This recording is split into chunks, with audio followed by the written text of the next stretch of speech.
Once upon a time, there were two brothers who hadn't seen each other in a while. When they finally met, one brother asked, "How have you been? How's everything going?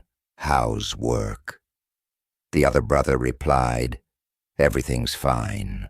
Work is going well. It feels normal, nothing out of the ordinary." This kind of conversation was typical, and while it didn't leave a lasting impact, there were certain people whose words carried a weight that lingered in the mind. These were the people you wanted to meet again and again, drawn by their presence and the way they communicated.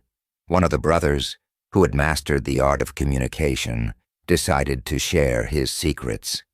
He said, "In the next few minutes, I'll share 10 tips that will help you improve your communication skills tenfold. These tips will make people enjoy talking to you, strengthen your relationships, and help you achieve great things in life." I can say this with confidence because I've transformed my own life, both personally and professionally, by working on these skills. He continued, "These techniques have allowed me to speak confidently in front of thousands of people, build meaningful relationships, and make a significant impact. I now train in some of the biggest companies and charge a premium for my skills. Before we start, I want to assure you that these tips don't require extraordinary effort. They're easy to implement, practical, and actionable, but their results are powerful." The first tip he shared was, "Say without saying." He explained that in the world of communication, body language speaks volumes, sometimes even more than words. He gave an example from a movie where a character, without uttering a single word, made a powerful impression just with his presence. "Did you know," he said, "that according to psychology, the first 7 seconds of an interaction determine the impression you'll leave on the other person? Just 7 seconds. Your vibe, your posture, your body language, all of this says so much about you." He smiled and added, "Not everyone has the same style of body language, but understanding and mastering your own can make all the difference in how you're perceived." And with that, he began to share the rest of his valuable tips, eager to help his brother and others enhance their communication and make a lasting impact on the world around them.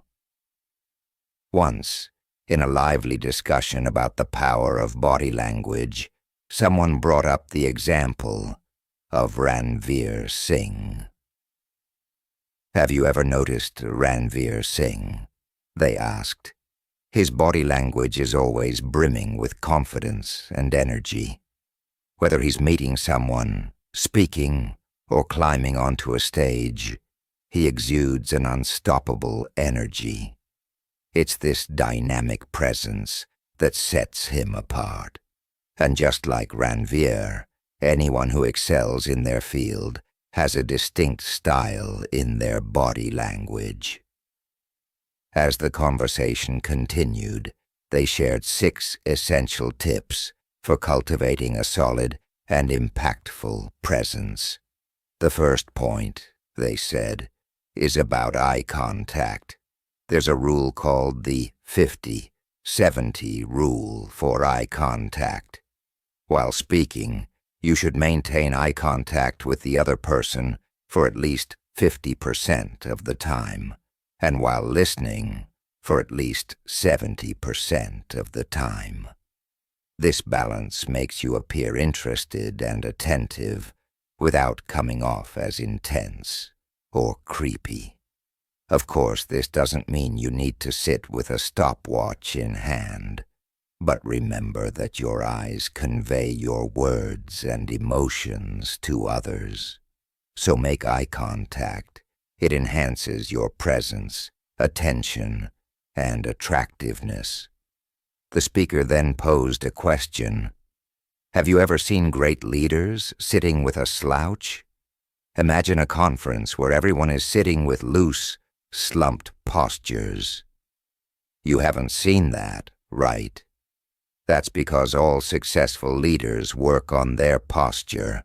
In fact, a study showed that holding a power pose for just a few minutes can increase testosterone levels, boosting confidence, and decrease cortisol, reducing stress. Just a few minutes in a power pose can make a huge difference. They went on to emphasize the importance of body orientation in communication. When you're talking to someone, point your legs and shoulders toward them. This simple act shows your engagement and interest. Research has shown that people who use their hands while talking appear more convincing and attractive. But remember, it's all about balance. Use your hands too little, and you might come across as lacking confidence. Use them too much, and you could seem nervous. Finally, they cautioned against certain body language pitfalls. Sitting with crossed arms, for instance, can make you seem unapproachable or unfriendly, as if you're putting up a barrier between yourself and others. On the other hand, sitting with your hands folded in your lap or resting comfortably shows that you're open and approachable. It's all about striking the right balance in your body language to create a positive and inviting impression. With these insights, the speaker left everyone thinking about how small changes in their body language could lead to big improvements in how they are perceived by others. A handshake can sometimes be less than ideal. Some people give one that's too weak, while others grip so firmly it feels like they might break your hand. The key to a good handshake is balance. It shouldn't be too loose, nor should it be so tight that it causes discomfort. A firm, steady grip held for a second or two, along with maintaining eye contact, creates a positive and confident impression. The second tip is about empathy. Whether it's a disagreement between two people at work or a conflict between nations, everyone wants to be heard, but few truly listen. Empathy means more than just hearing words. It's about understanding the emotions behind them. For example, if someone tells you they didn't pass their exam, instead of just saying, "That must have been tough," take a moment to put yourself in their shoes. Imagine how you would feel if you received that news. Responding with genuine empathy strengthens your communication and makes your relationships more authentic. The third tip is about the power of names. If there's one thing people love more than anything, it's hearing their own name. Everyone values their name being pronounced correctly. For instance, many people mistakenly call me Himesh instead of Himish, which I don't appreciate. One company that understands the importance of names is Starbucks. When you order there, they write your name on the cup, and your name is called out across the cafe. Seeing and hearing your name feels personal and satisfying, and it even leads people to share their Starbucks experience on social media, giving the company free marketing. So, when you meet someone, remember to use their name in conversation. It shows respect and makes the interaction more personal. The fourth tip is about voice modulation and tone. Think of how Amitabh Bachchan can convey different emotions so powerfully with his voice. Whether he's speaking softly or with authority, His voice modulation makes a huge impact. You can improve your voice modulation and tone by focusing on 3 key aspects: pitch, pace, and pause. Pitch refers to the high or low tone of your voice, which helps convey the emotion and importance of what you're saying. For instance, when you're excited, your pitch naturally rises, like when you cheer for Dhoni hitting a 6. Conversely, when you're discussing something serious, your pitch tends to lower. Pace, the speed at which you speak, also plays a crucial role. Speaking too quickly can confuse your audience or reveal your nervousness, while speaking too slowly can make the conversation dull. Finding the right pace helps you convey your thoughts clearly and keeps your listeners engaged. By understanding and practicing these elements, you can significantly enhance your voice modulation and tone, making your communication more effective and impactful.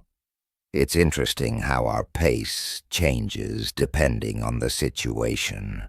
For instance, when a friend suggests, "Hey, how about we go out for dinner tonight?" Your pace might be relaxed and casual. But when it comes to resolving a misunderstanding, like saying, "Look, we need to sit down and sort this out," your pace naturally slows down, emphasizing the importance of the conversation. Now let's talk about something seemingly simple, yet incredibly powerful: the pause. This third P might sound basic, but for stand-up comedians, public speakers, and orators, it's one of their most essential tools. The impact of a well-timed pause is immense. Imagine a comedian delivering a punchline. Without the pause right before, the joke might fall flat. Or think of a public speaker making a critical point. Pausing for just a moment can make their message resonate more deeply. To help you improve your pitch, pace, and pause, I have a simple yet effective exercise. Everyone has a phone, and almost every phone has a camera. So turn on your phone's camera and pick a topic to talk about for 1 minute. There's no audience, no judgment, just you and your phone. Record yourself and then watch the video. Pay close attention to your pitch, pace, and pauses. Where can you improve? Did you speak too quickly? Did you pause effectively? By reviewing your performance, you can identify areas to work on. If you have time, repeat this exercise once more. And if you can dedicate 10, 15 minutes a day, try doing it 3 to 4 times. Imagine doing this consistently for just 2 to 3 weeks, recording and reviewing your videos daily. You'll notice a significant improvement in your communication skills within 15, 20 days. You might even find yourself falling in love with the way you communicate. And remember, self-love is essential no matter what. Now, let's move on to the 6th tip: story structure. This is a crucial element for making your communication powerful. Think about it. Why do we love movies? Why do people sit for 3 hours captivated by what's happening on screen? It's because stories are engaging. Whether it's a movie, a reel, or a web series, stories draw us in.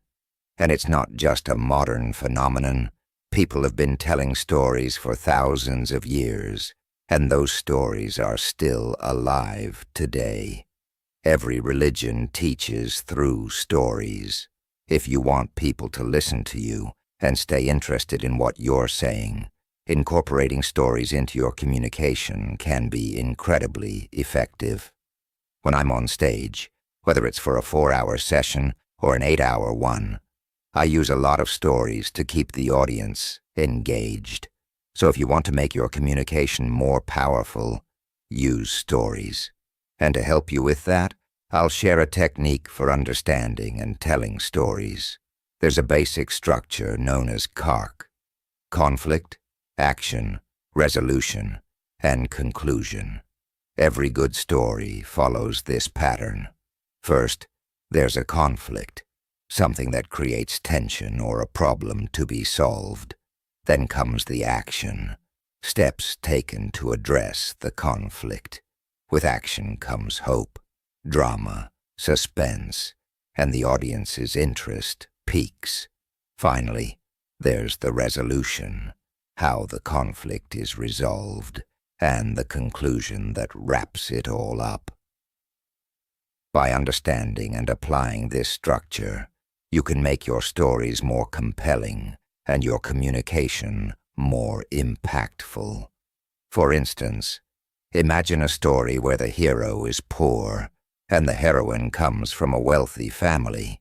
They fall in love, but the heroine's father disapproves. This disapproval sets the stage for action. Will the hero convince the father, or will there be a confrontation? The action builds suspense, keeping us engaged as we wonder what will happen next. The story reaches its conclusion. Perhaps the father eventually agrees to the relationship, or maybe something more dramatic occurs, like the father's unexpected demise. Similarly, real-life stories often follow this pattern. Take, for example, a founder who started with nothing, maybe from a small town or after dropping out of IIT. The action lies in how they started their business, secured funding, overcame challenges, and either succeeded in building a unicorn company or faced failure. The outcome is the resolution, leading us to the next point. Now let's move on to tip number 7. Besides stories, if there's one thing that can make someone's communication more engaging, it's humor. 7. The humor switch. Conversations that spark laughter tend to be the most enjoyable. We all have those people we love to be around because they effortlessly make us smile and laugh. You might wonder how to bring humor into your own conversations, especially if you don't consider yourself naturally funny. Here's a simple technique to help you develop a sense of humor. Think of a switch. Imagine you're in a normal situation, and suddenly you flip a mental switch to find the funny angle. It's like taking a regular moment and asking yourself, what would happen if I changed the ending of this story or added an unexpected twist? By keeping this switch in mind, you start to see humor in everyday situations, and you'll gradually find it easier to make others laugh. As you practice this, your humor skills will naturally develop, and soon enough, humor will effortlessly flow into your conversations. 8. Level down. While trainers often talk about leveling up, here's a tip that suggests leveling down. Let me share a story that illustrates this concept. Recently, I was speaking at an event and told a story that perfectly captures the idea. Imagine a mother showing her child all the wonderful toys in a toy store. "Look at these beautiful toys," she says, but the child is crying and only wants to go home. Confused, the mother shows the child more exciting things: rides, swings, balloons, but nothing seems to make the child happy. Finally, she notices that her child's shoelaces are untied. She kneels down, ties the laces, and realizes that from the child's perspective, all he could see were the legs of people in the crowd, making him feel lost and overwhelmed. Once she's down at his level, she asks if he wants to go home. But now, seeing the toys and rides clearly, the child is excited to stay. The point here is that to effectively communicate with someone, especially in challenging situations, we must first get on their level, both literally and figuratively. By understanding their perspective, their feelings, and their language, we can connect more deeply and communicate more effectively. Even leaders use this technique. For instance, when Narendra Modi addressed a young audience at a Creator Awards event, he began by saying, "Let's check the vibe first." Recognizing the millennial and Gen Z crowd he was speaking to. Similarly, other figures like Sadhguru or Rishi Sunak adjust their communication style depending on their audience, making sure they resonate with the people they're addressing. The key takeaway is to adapt your approach to meet others where they are. By doing so, you'll create stronger connections and make your communication more impactful. Now, let's move on to the next tip. 9. The broken record technique. A lot of people often ask me, do you ever get angry? How do you manage everything? Running a business, leading teams, creating content, and dealing with so many different people without losing your cool? The answer lies in a simple yet powerful method called the broken record technique, which I picked up from a book on communication.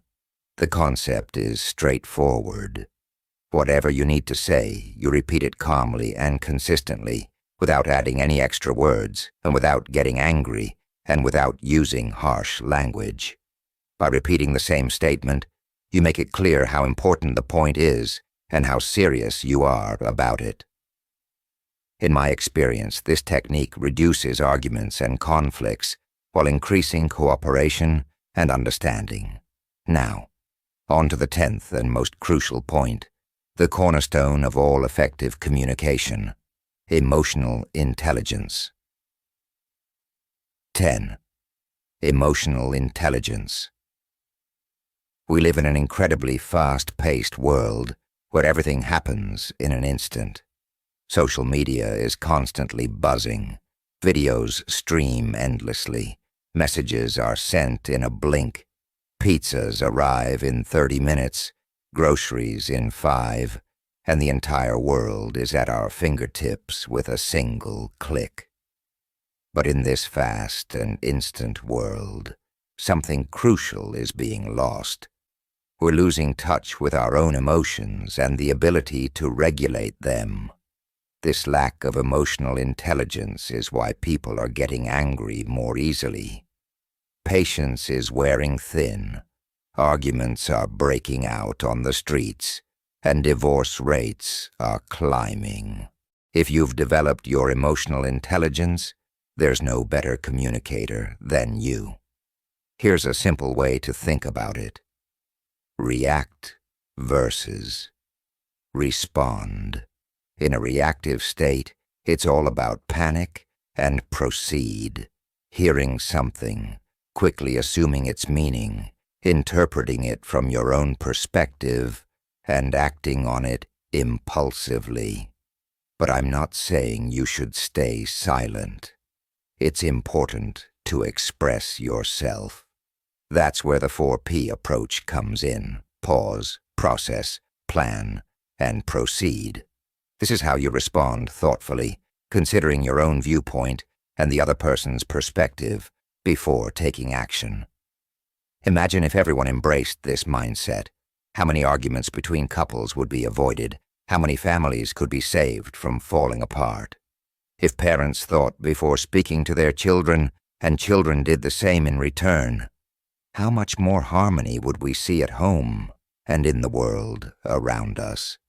If you believe in the importance of improving communication and want to make a positive impact, please share this video with others. You never know how much happiness you might bring into someone's life. Until next time, stay happy, keep spreading happiness, and remember, I love you all.